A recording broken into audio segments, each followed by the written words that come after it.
अस्सलाम वालेकुम दोस्तों। तो पेडिग्री मेल जनाब लैके हाज़र होए हैं तुहाडे वास्ते दोस्तों लिए। अच्छा मेल आ, घर दा रखिया मुंडे ने, शौकिया पालिया जनाब। सोहना मेल आ, प्योर स्टॉक आउट चीज़ हैगी है। पेडिग्री ते चैंपियन माँ बाप ने दे, ठीक है। तो इस टाइम जे किसी दोस्त वीर ने लाइव देखना होवे ते ज़िला पक्खर दे विच खड़ा जनाब। तो अपने एक दोस्त ने, बड़े प्यारे वीर ने अपने, आसफ भाई उन्होंने कोल जनाब है मौजूद आ। आसफ भाई लैन लगे ने एक फीमेल जर्मन शैफर्ड, तो इस करके जनाब वो मेल सेल कर रहे हैं। 13 तो 14 महीने की उम्र हो चुकी है। एक्टिव हैल्थी मेल आ, तो फ्रैश वीडियो आती है, ठीक है। 1 अगस्त की फ्रैश वीडियो आती मेल की, एक्टिव आ, हर पासों ओरिजिनल कलर आ तुहाडे सामने, बैंड टेल शेल हर चीज़ वाजे आया।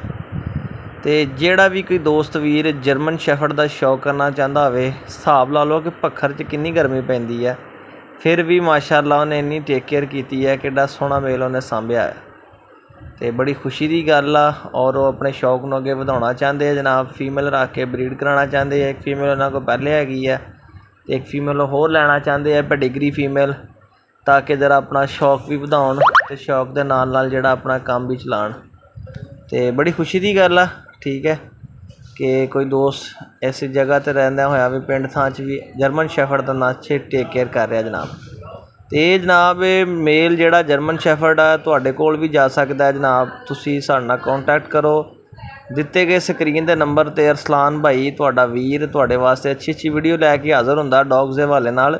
तो तुसीं राबता करो जनाब। ये मेल तुहाडा भी हो सकता जे जायज़ ते मुनासिब कीमत दे विच तुहानूं लैके देवांगा मेल। तो इंशाअल्लाह फिर आसफ भाई ने फीमेल भी लैके देनी है। ढेर सारियां तुहाडे वास्ते असीं दुआवां करते हैं कि अल्लाह पाक तुहानूं तंदुरुस्ती देवे, ते तुसीं साडे वास्ते दुआ करा करो, ताकि असीं भी तुहाडे लिए अच्छी अच्छी वीडियो लैके आंदे रहिए, क्योंकि तंदुरुस्ती हज़ार नेमत आ, इहदे नाल ही सारियां बहारां ने।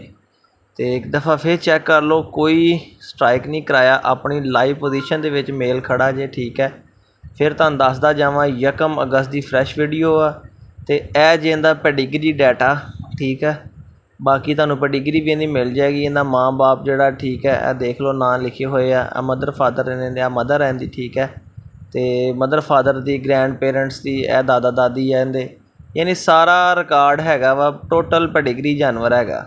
तो जिहड़ा कोई दोस्त लैना चाहता होवे, वो साडे नाल राबता कर ले जनाब।